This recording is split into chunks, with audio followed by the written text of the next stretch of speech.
Nós começamos a falar, aliás, é um norte que Deus tem nos dado, pelo menos me dado,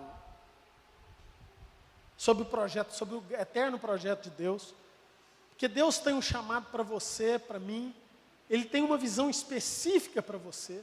O Salmo 139, versículo 16, diz que Deus tem um livro com todos os seus dias contados nesse livro. Estão escritos nesse livro, todos. Se você nasceu nessa terra, tem um livro ao teu respeito, na sua vida, dia após dia, contado. Ah, não, então isso é predestinação, é destino? Não. Você segue ou não segue esse livro? Você pode entrar no projeto de Deus ou pode seguir o seu próprio projeto. Isso é o livre-arbítrio. Essa é a livre escolha. Mas se você escolhe fazer o projeto de Deus, o propósito de Deus, você precisa aprender a ler esse livro, a ouvir da parte de Deus aquilo. Paulo, o apóstolo Paulo, na carta de Efésios, ele fala que ele ora ao Senhor. Aliás, toda oração, vale a pena estudar as orações que Paulo faz. Toda oração ele pede, abre os olhos deles, para eles entenderem qual é o chamamento, qual que é o propósito de Deus sobre a vida de cada um de vocês. E aí ele clama a Deus para que nós venhamos entender e participar e praticar e viver a dimensão do projeto de Deus na nossa vida. Só que nós temos contrapartida vivido o nosso projeto, os nossos sonhos, e eu quero falar um pouquinho sobre isso. E a semana passada nós entramos falando sobre, lá em Hebreus, capítulo 12, lá no livro de Hebreus, capítulo 12, versículo 1.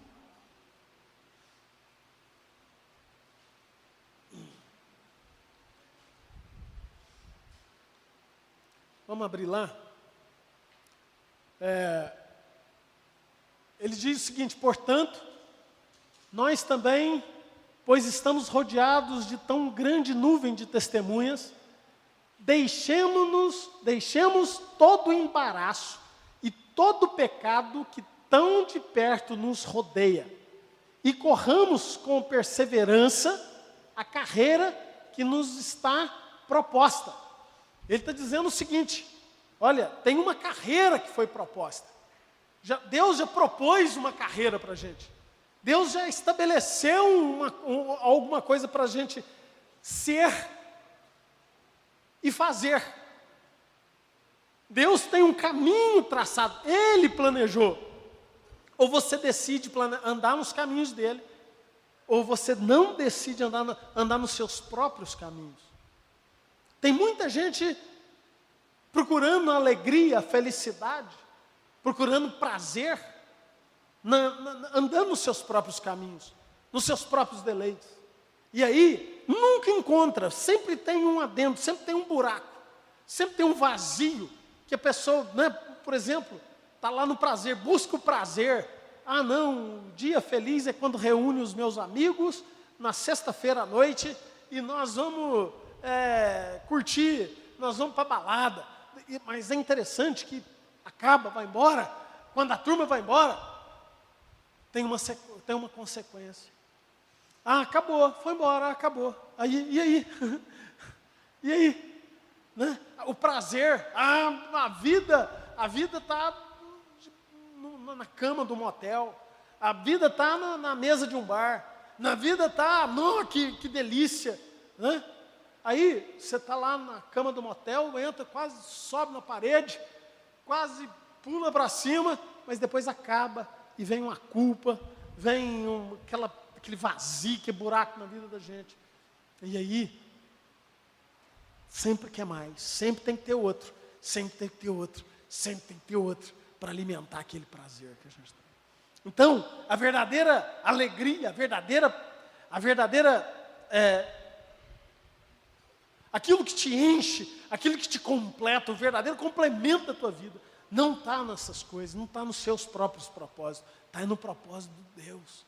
A Bíblia fala assim que na presença do Senhor há plenitude de alegria, a plenitude de alegria, a plenitude de alegria. Presta bem atenção nisso. Então, ali está falando que tem uma carreira proposta.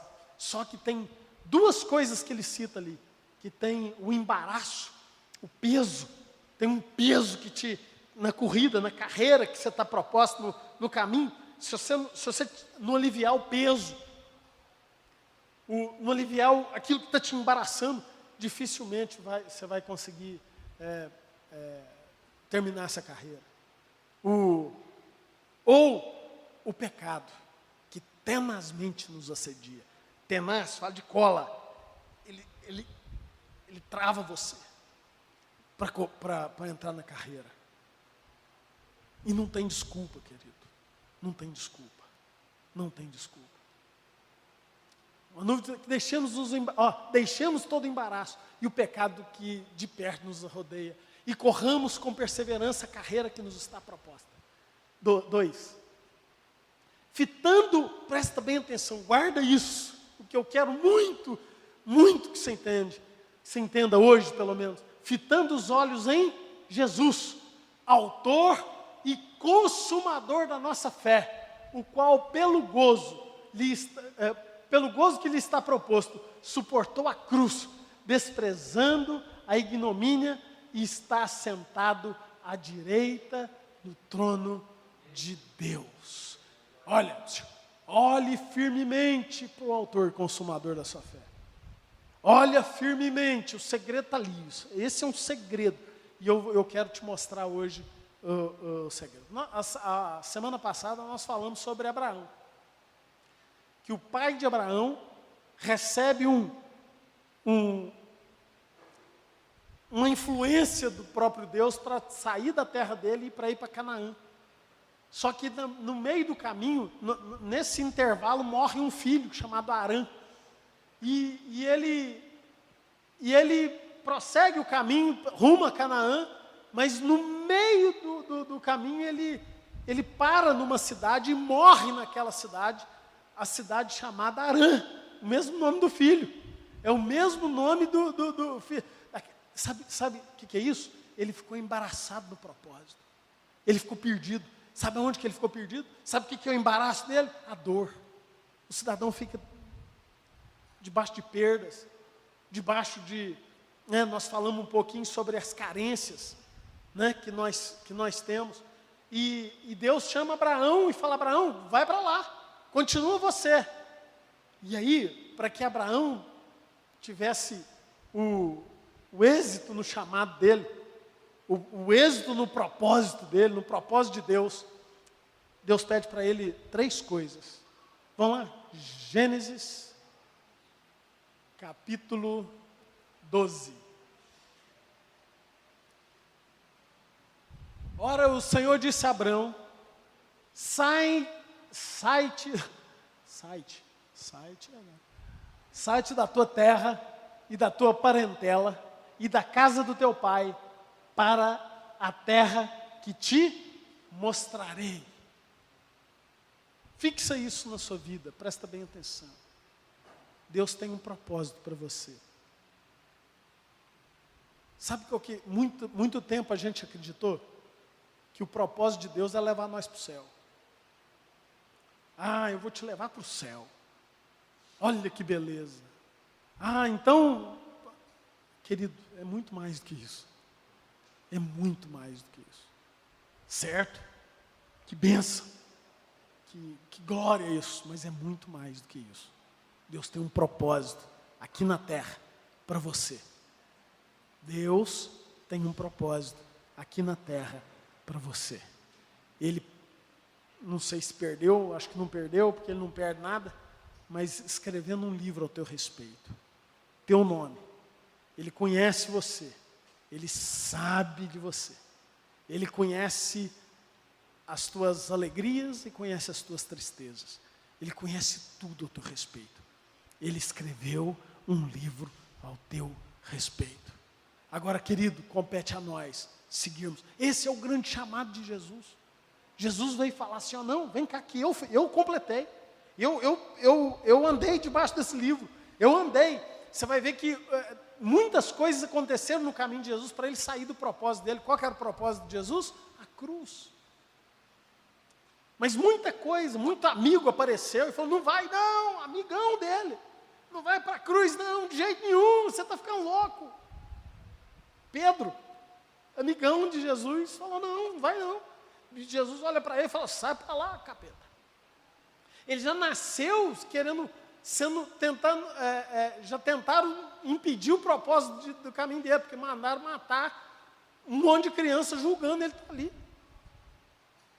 Julgando que ele estivesse ali no meio. Por quê? Porque a cruz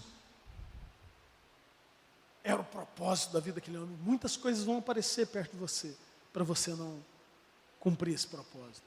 Muitos embaraços vão acontecer. Agora, o interessante na vida de Abraão, e eu acho que isso para nós é muito forte, é que ele pede 3 coisas. Sai da tua terra, da quem mais? Da tua parentela, e da onde? Da casa do seu pai. Então repete comigo, terra, parentela, casa do pai. Então vamos pensar nisso aqui. Olha, começa do macro e vai para o micro, né? Começa da terra, né? Começa de Varginha, a parentela, os parentes dele, que tanto, da casa do pai dele, dos irmãos, tá? Sai. Esse negócio vai piscando, irmão. Nós tentamos tirar aqui, mas eu vou apagar, senão...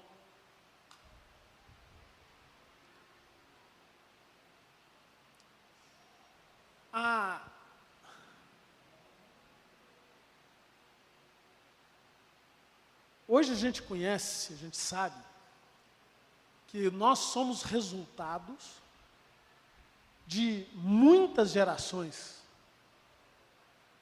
Nós vivemos debaixo de uma cultura, né? Nós somos mineiro.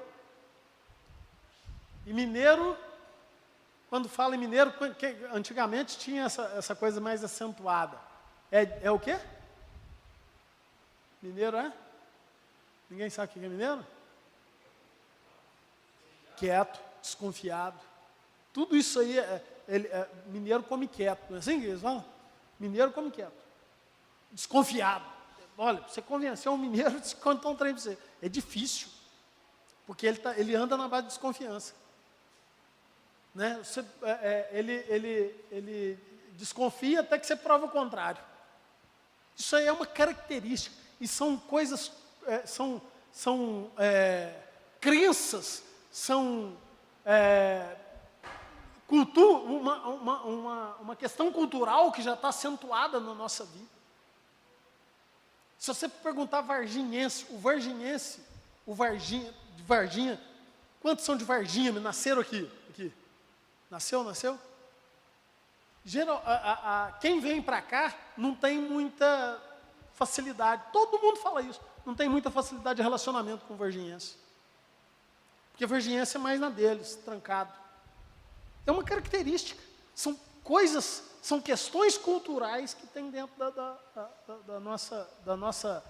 São influências que nós temos que vêm de acordo com o nosso território, onde nós nascemos. Por exemplo, quer ver?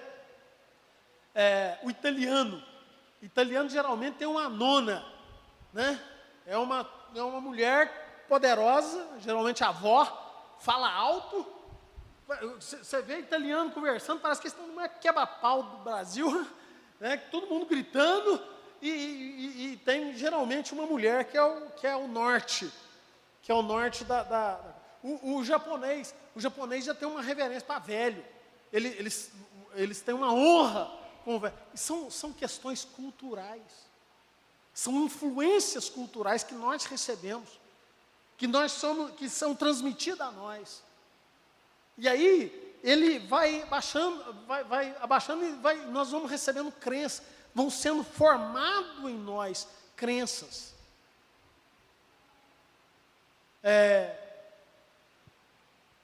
São formadas em nós a questão de valores, por exemplo. Tem coisa, né? Tem família que que os valores são diferentes de outra família. Né? Conheço choques culturais enormes. De valores, a questão de valor. Eu cheguei na minha sogra, lá em casa era tudo. Lá em casa eu sou... vivi na casa grande. Minha sogra, eu cheguei lá, 2 dias que eu estava lá, eu já abri a geladeira dela. Cara folgado, né? Esse cara é folgado. Olha lá, ó, já está abrindo a minha geladeira. E eu falei, epa, aqui eu não posso fazer isso. Por quê? Porque é uma cultura. Lá em casa não tinha nada a ver, todo mundo, meus amigos chegavam lá e abriam a geladeira da minha casa. Mas é cultura. Está errado, certo, errado, são valores. Né? Não abra. Deixa eu te ensinar, eu aprendi, não abra na casa dos outros, muito cedo. Sabe? Mas são valores. E nós recebemos, nós somos formados debaixo dessas questões, que isso tem muita relevância nas nossas vidas. Por que a pessoa comporta assim? Pessoas, por que elas são vivenciam? Por exemplo, formas de famílias. Né? Tem família que lá em casa era assim, deixa rolar. Né? Tem família que é regrado, que a regra é mais importante do que tem hora específica. Que a regra é mais importante às vezes que as pessoas. Né? Lá em casa você encontra a turma lá, que mão barbado, um beija o outro, mãe, beija, e carinha o outro. Por quê? Porque são afetivos, tem afetividade. Tem casa que você pega na mão, não sabe nem dar um abraço. Eu fiz um aniversário, fui no aniversário uma vez e pastor sempre tem que orar no aniversário. E aí, pastor, ora aí. Aí eu orei e eu fui fazendo aquele momento lá. Gente, vamos abraçar. A mãe de todo mundo que estava lá fazendo aniversário. A mulher estava com câncer. E acho que eles me chamaram meio que para fazer esse meio de campo. Ninguém abraçou a mulher. Porque eles nunca tinham tido abraço dentro daquela casa. Sabe o que é isso? Cultura. E nós somos formados debaixo dessas influências. Então, tem coisas que nos ajudam a promover, que nos promovem a cumprir o propósito de Deus, mas tem crenças que nos atrapalham. Depende daquilo que você, não só culturalmente, em termos de espaço, você vai ver que ele vai descendo até na casa do pai dele. Existem palavras que estão guardadas dentro de você, que te impede de cumprir o propósito de Deus. Você não vale nada, você não dá conta, você me fez sofrer, você vai ver quando você casar. Seu filho vai fazer assim com você também. São palavras liberadas que marcam a sua vida. Tem gente que carrega um peso de uma palavra que amarra você, que embaraça você para cumprir o propósito. Tem gente que é tímida demais, por causa de crítica dentro de casa, debaixo de pessoas críticas, debaixo de influências críticas, de criticismo, acho que é isso mesmo. Muita crítica, aí a pessoa se retrai, vai retraindo, e não consegue cumprir o propósito, porque Deus às vezes tem um ministério evangelístico para um cidadão que está debaixo de timidez. Não tem jeito. Tem pessoas que precisam liderar para ser aceita, que eu só aceito quando... São influências. São influências que nós recebemos da nossa cultura, da nossa parentela, são os valores que nós recebemos da nossa parentela, são coisas impregnadas na nossa alma. Por isso que Abraão, debaixo da dor dele, se ele fosse seguir o pai dele, ele paralisava no projeto. Se Abraão fosse seguir o pai, ele estancava. A primeira dificuldade que ele teria, ele parava. Tem muita gente parada, muita gente boa, ou fazendo coisa errada, ou fazendo uma coisa errada.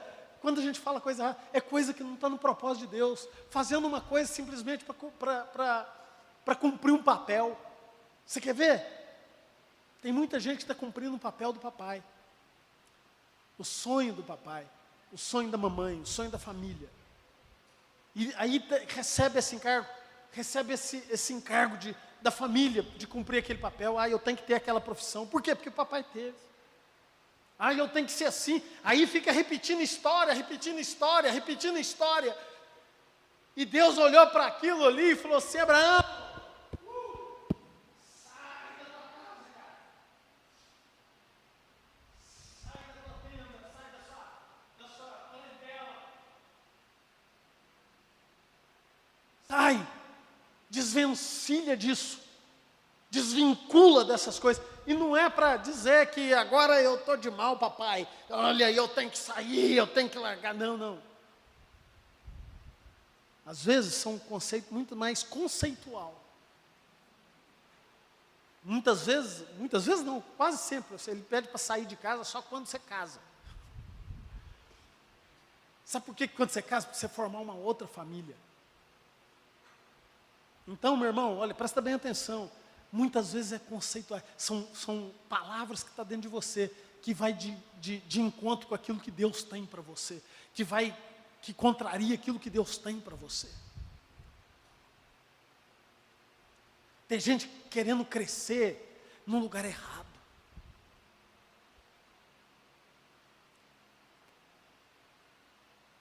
Presta bem atenção no que eu estou te dizendo. Sai, desvincula. Sai, quebra os conceitos, quebra a cultura. Você não está debaixo mais. Sabe o que Deus está querendo dizer para nós? Nós não estamos mais debaixo da cultura da nossa família. Você mora aqui na terra, mas você não é daqui. Você é de um reino. Você é de um reino.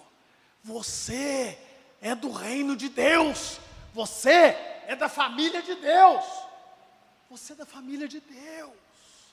Por isso, as suas crenças têm que ser iguais à do Senhor.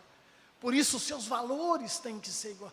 Nós estamos limitados nos nossos afetos ou no nosso pouco afeto. Quantos estão me entendendo? E aí deixamos de cumprir o propósito de Deus. Aí nós ficamos insatisfeitos, não é aqui. Não, eu preciso. Aí nós começamos a falar assim: não, eu preciso trocar, minha profissão está errada. Aí eu preciso trocar de profissão, eu preciso fazer alguma coisa. E fica uma eterna insatisfação. Sabe por quê? Porque você está plantado no lugar errado. Você ainda está com a cultura, com os conceitos, com os valores humanos que foram passados para você. E a gente larga o projeto Livro de Deus. Tem muita gente que está com o sentimento de eu não posso, eu não consigo, eu não vou para frente, tadinho de mim. Irmão,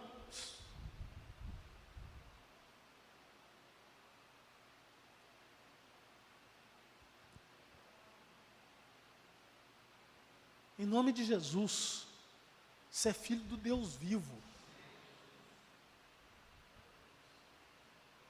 Quantos estão entendendo?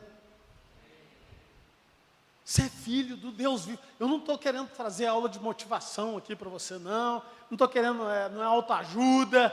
Eu estou só te dizendo, pelo amor de Deus, você precisa entender. A Bíblia fala, você sabe como? Em Hebreus fala, olhando firmemente para o autor e consumador da nossa fé. Sabe o que nós temos que fazer? Tirar os olhos. Você vai ver Abraão. Abraão olhou um dia, Deus deu uma promessa para ele, e ele fez o que eu mais amo em Abraão. Amo. É a disponibilidade que ele tem de obediência. Pelo amor de Deus. O cara de manhã já juntou as trouxas e falou, vamos embora. Mas você não sabe o que vai dar, você não tem certeza amanhã. Não, Deus falou, manda embora. Vai lá e pega teu filho, e na hora, a Bíblia fala que de manhã, De madrugada ele levantou, pegou os meninos e falou, não, vamos lá para essa disponibilidade que ele tem. Meu Deus, eu quero isso. Eu quero aprender a escutar a voz de Deus e obedecer. E nós precisamos de aprender isso com ele. Agora presta bem atenção. Aí, teve na jornada, na dificuldade, ele não podia ter filho, e o projeto da vida de Abraão é ter filho, e as gerações dele formar uma grande nação. Só que ele não podia ter filho, a mulher estéril, não tinha jeito. E ele um dia, depois de alguns anos, na promessa, esperando, na expectativa, Deus visita ele, e ele fala para Deus assim, Deus, uai, cadê meu filho? Então, o herdeiro, Deus, sabe o que Deus falou para ele? Você tem um galardão, você tem uma herança. Eu sou tua herança, Deus falou. Meu Deus. A gente está preocupado com tanta coisa. Nós temos uma herança. Ele, só isso. Só Ele, a graça te basta. A graça te basta. Mas ele falou, no meio dessa jornada, ele entrou em confusão. E aí, Deus chama ele e fala, sai da tua tenda. E olha para as estrelas. Conta as estrelas. Tira os olhos do natural. Tira os olhos do natural. Olha as estrelas. Conta elas. Assim vai ser. Olha a areia. Olha a areia. Conta, consegue contar o grãozinho? Não consigo. Assim vai ser sua descendência. Eu estou te falando. Acredita naquilo que eu estou te falando, naquilo que você está vendo.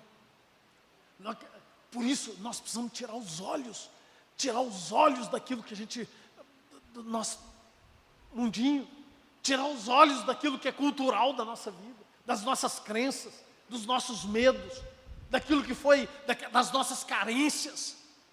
Nós precisamos tirar os olhos daquilo que é natural e colocar os olhos na fé, colocar os olhos na palavra, olhando firmemente o autor e o consumador.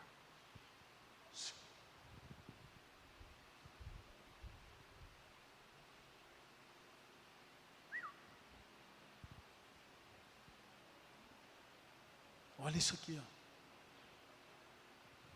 Deus queria levantar um povo dele, e para ele impregnar os valores dele, a cultura dele.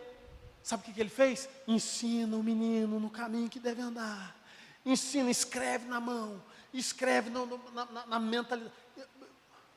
Posso te falar uma heresia que eu acho que não é heresia? O povo está esperando um chip. Eu não ponho chip de jeito nenhum, viu, irmão? Nem se o Temer ajoelhar no meu pé. Não põe chip. Mas eu não acredito que seja chip.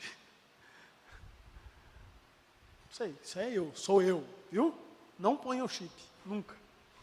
Mas não é só chip. Eu acredito que foi isso que ele fez. Pega na mão e escreve as leis. Encuca é um conceito. Nós precisamos ter as leis impregnadas na nossa vida. Nós precisamos olhar firmemente para o autor e consumador.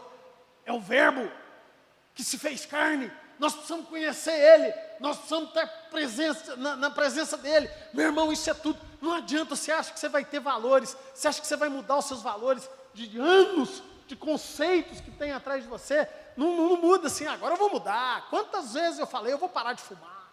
E tentava até segunda-feira. Segunda-feira eu paro. Segunda-feira eu paro.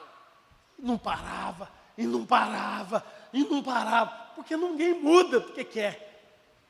Só muda com um toque de Deus. Quando você conhece o autor e o consumador. Essa palavra consumador está escrita assim, ó, aperfeiçoador. O original está escrito aperfeiçoador da vossa fé. É o que te aperfeiçoa. Estão comigo?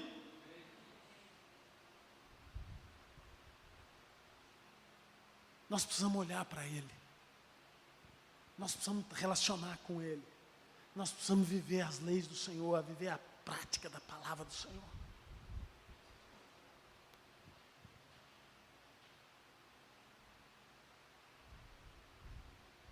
Nós precisamos quebrar os valores.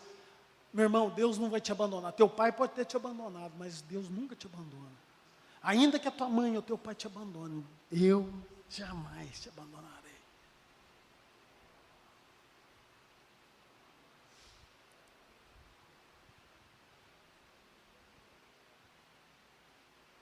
Porque Jesus suportou até o fim do propósito. Deixa eu te pedir uma coisa, não saia do propósito. Encontre o seu propósito de vida, por favor, em nome de Jesus. E não saia do teu propósito, não saia do teu propósito. Essa é a beleza da fé. Essa é a beleza da fé. Os espias, 400 anos de escravo, mentalidade de escravo, chicote de escravo, cicatriz de escravo. 400 anos com a mentalidade de escravo, servindo no Egito. Um dia Deus liberta ele e fala, agora entra lá na terra. Manda os 10 espias, 12 espias. 10 voltou com um relatório assim, vixe, não vai ter jeito não. Será que é vixe? Nós que é... Não tem jeito não, porque lá só tem gigante. Lá não tem jeito não. Sabe por quê? Porque os olhos deles estavam onde? No gigante. 2 deles rasgaram as vestes, falaram, está ficando doido. Se Deus mandou nós entrar, nós vamos entrar. Sabe por quê? Porque os olhos dele estão no Senhor. Por isso que eu estou falando, queridos, em nome de Jesus, vamos aprender a andar olhando para o autor, conhecendo o autor. Tudo que nós precisamos, é lá que a gente tem força, é lá que muda a história. Um toque do Senhor muda a nossa história. Nós nunca vamos cumprir o projeto de Deus na nossa força. Só vamos cumprir o projeto de Deus quando a gente entende, quando a gente relaciona, quando a gente vive o grande projeto de Deus. Para terminar, eu quero te dar uma palavrinha. João, o apóstolo João, foi colocado na ilha de Patmos, preso, para não falar do Evangelho.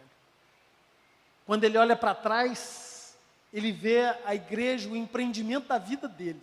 Ele já velho, aquilo que ele empreendeu na sua mocidade, aquilo que ele trabalhou, aquilo que ele fez, tudo que ele fez estava desmoronando, estava na mão do maluco,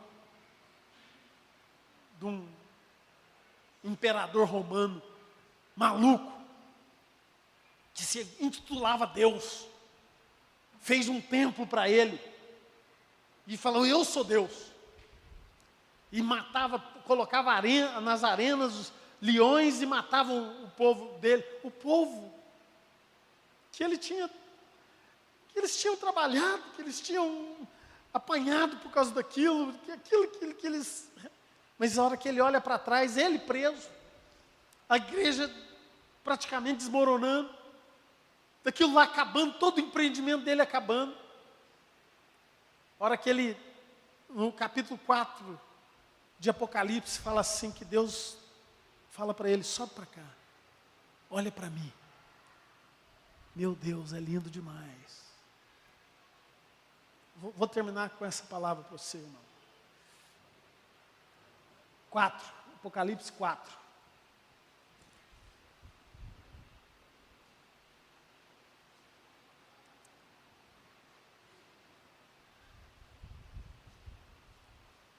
Depois dessas coisas olhei e eis que estava uma porta aberta no céu.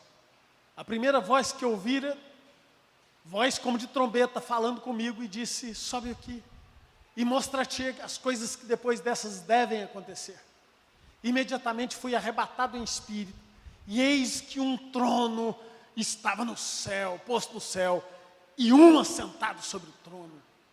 E aquele que estava sentado era, na aparência, semelhante a uma pedra de jaspe e de sárdio. E havia ao redor do trono um arco-íris semelhante na aparência de esmeralda. Havia também ao redor do trono 24 tronos, e sobre os tronos via sentado 24 anciãos vestidos de branco, que tinham a sua cabeça coroa de ouro. E do trono saíam relâmpagos e vozes e trovões, e diante do trono ardia 7 lâmpadas de fogo, os quais são 7 Espíritos de Deus. Também havia diante do trono, como que um mar de vidro, semelhante a um cristal, e ao redor do trono, um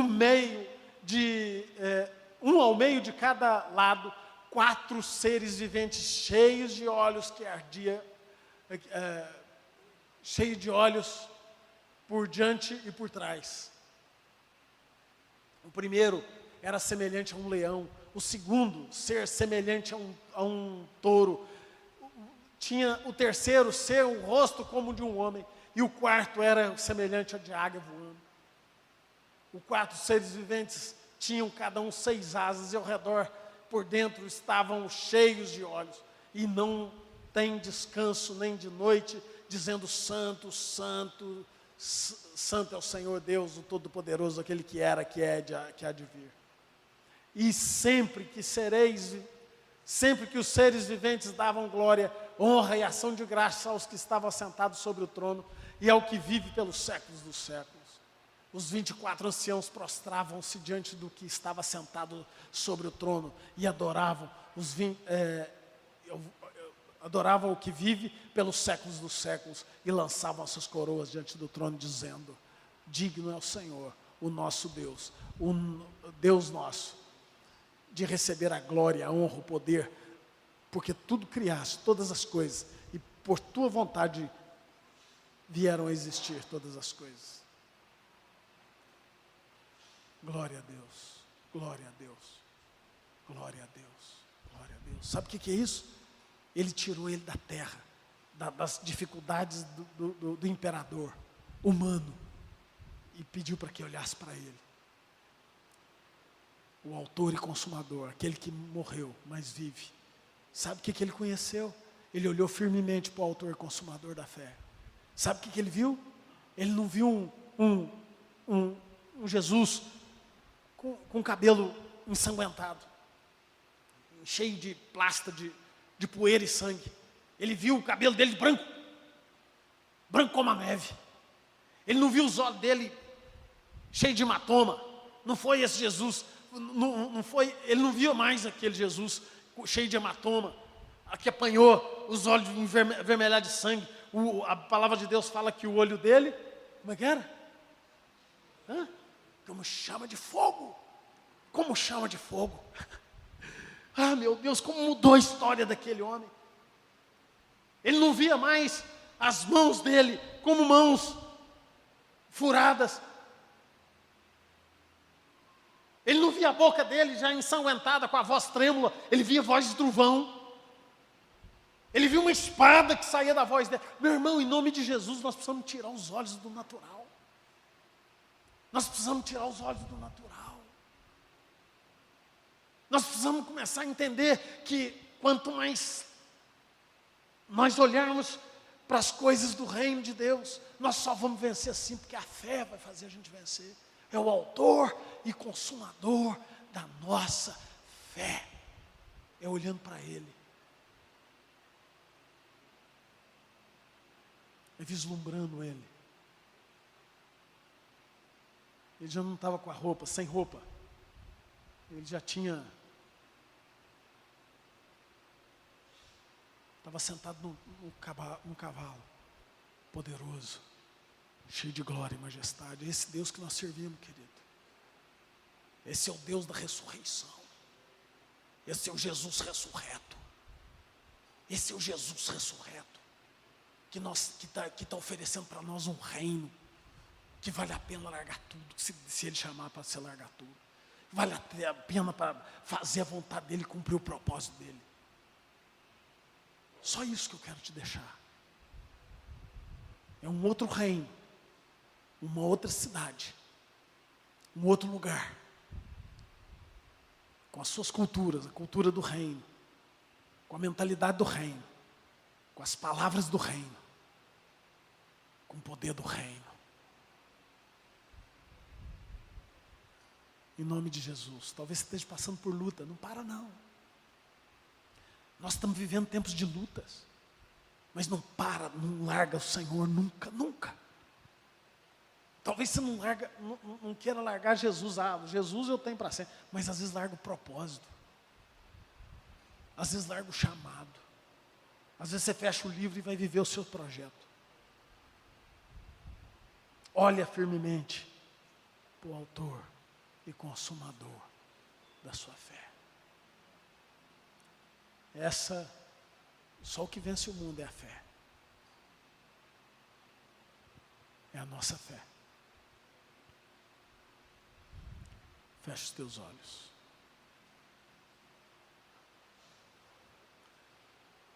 A gente olha para os nossos limites.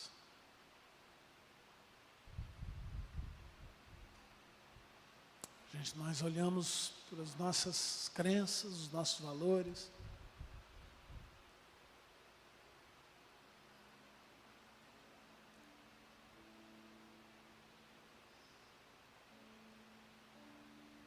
E o Senhor quer nos levar para um outro patamar, um outro nível.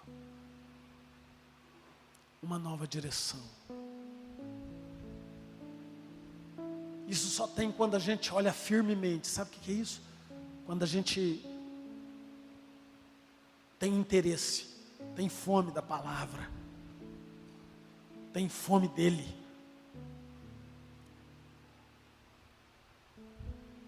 Tem fome da presença dele.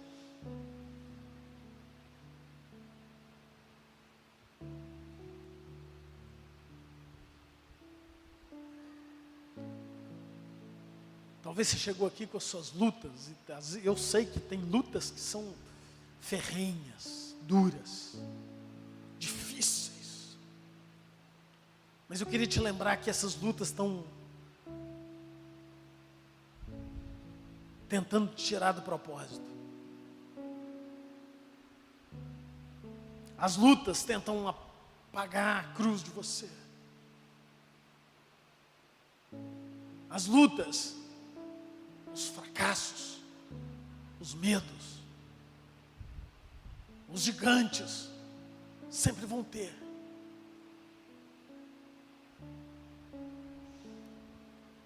Ou nós olhamos para os gigantes, olhamos para as nossas limitações, ou nós olhamos para o autor consumador da nossa fé.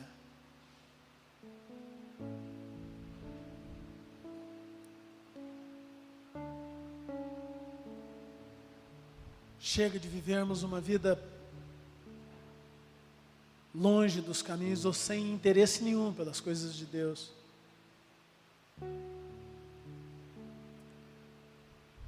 Chega de ficarmos perambulando para lá e para cá, achando que algum lugar, sabe qual é o melhor lugar do mundo? No centro da vontade de Deus.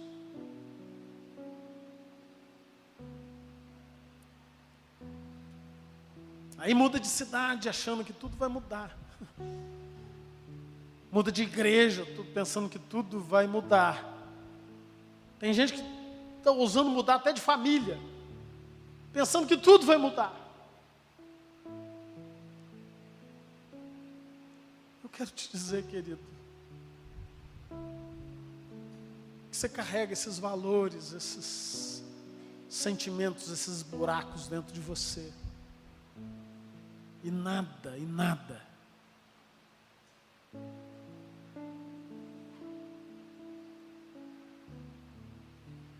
não é prazer, não são as delícias dessa terra, não é a ausência de luta. Querido, Deus nos chama para andar nos caminhos dele.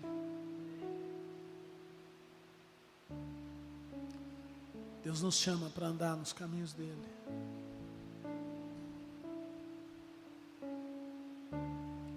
Deus nos chama para caminharmos no propósito dele.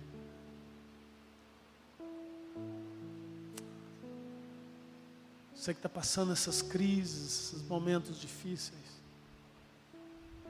Talvez você tenha olhado muito para as circunstâncias. Talvez você tenha decepcionado com muitas coisas.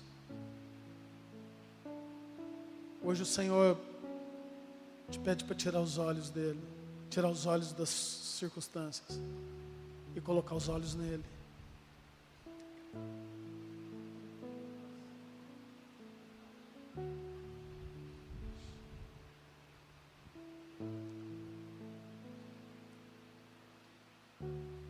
Aí no seu lugar mesmo, querido, talvez você tenha que voltar para o Senhor hoje. Talvez você tenha que voltar para os caminhos do Senhor hoje. Para voltar para o propósito dEle. Talvez você tenha que descansar o teu coração. Dizer, Ele está no controle, tem alguém assentado no trono. Tem alguém assentado no trono. Eu quero orar com você, querido, em nome de Jesus. Em nome de Jesus. Olha para dentro de você, olha.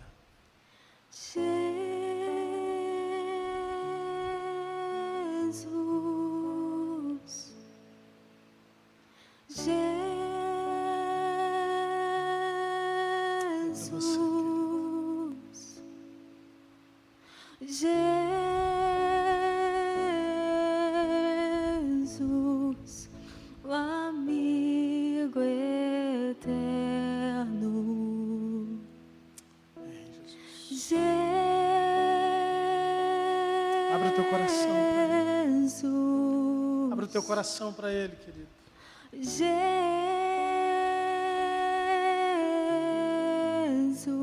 Chega na presença dEle. Jesus, Ele quer você. O amigo eterno.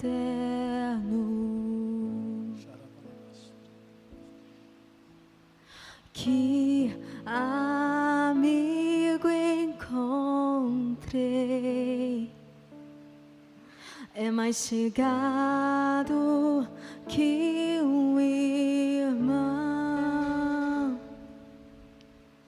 Teu toque já senti. Aleluia. Foi o mais íntimo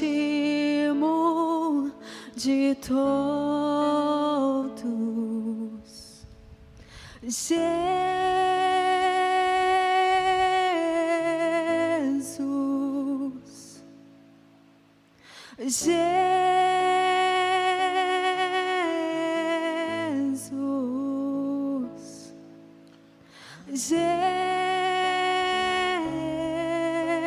Jesus, amigo eterno. Senhor, nós chegamos até o Senhor hoje. O Senhor conhece cada história aqui, Senhor. O Senhor conhece particularmente, um por um aqui, Senhor. O Senhor conhece a terra, o Senhor conhece a parentela, e o Senhor conhece a casa do Pai. Senhor, no nome de Jesus Cristo, Senhor, que isso não seja fator limitante.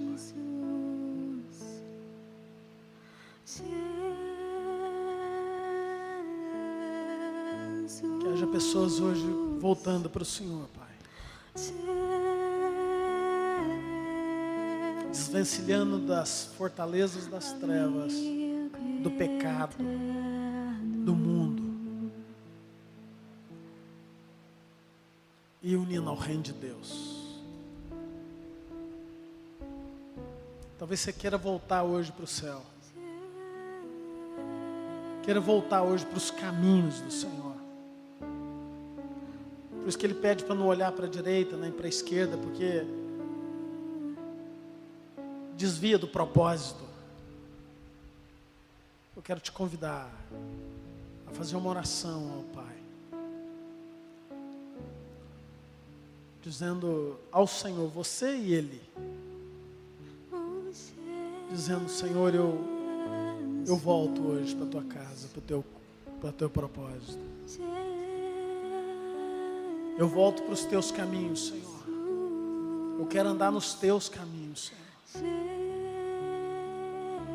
Eu quero ter a ousadia de ler o livro que está escrito ao meu respeito. Meu Deus, algumas coisas me fizeram parar, Senhor. Mas hoje eu me arrependo, Senhor. Hoje eu volto. Hoje eu quero estar perto do Senhor. Eu quero olhar para o Senhor.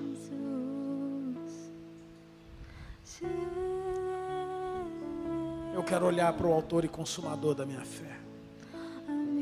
Para o autor e aperfeiçoador da minha fé. Eu olho para Ti, Senhor.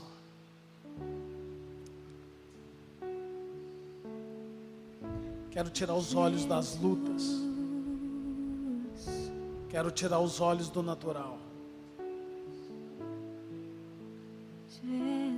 Quero olhar para a Tua palavra, Senhor.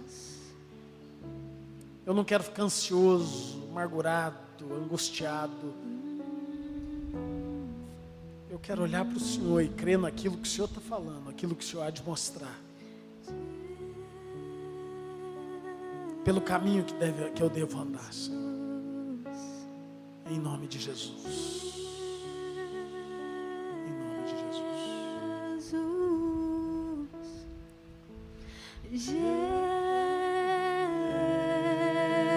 Jesus, amigo eterno.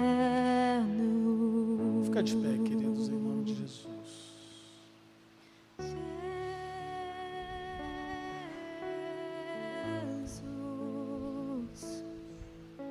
Volta a ler a palavra. Volta a ler a Bíblia. Procura as coisas de Deus. Procura o reino de Deus. Que o Senhor te abençoe e te guarde. Que o Senhor faça resplandecer sobre ti o teu rosto e te dê a paz. Que o Senhor te livre do mal e guarde nos seus caminhos. Em nome do Senhor Jesus, Ele te fale ao teu ouvido. Ele te pegue pela tua mão direita. Ele condicione os seus pés para viver a plenitude do Senhor. Em nome de Jesus.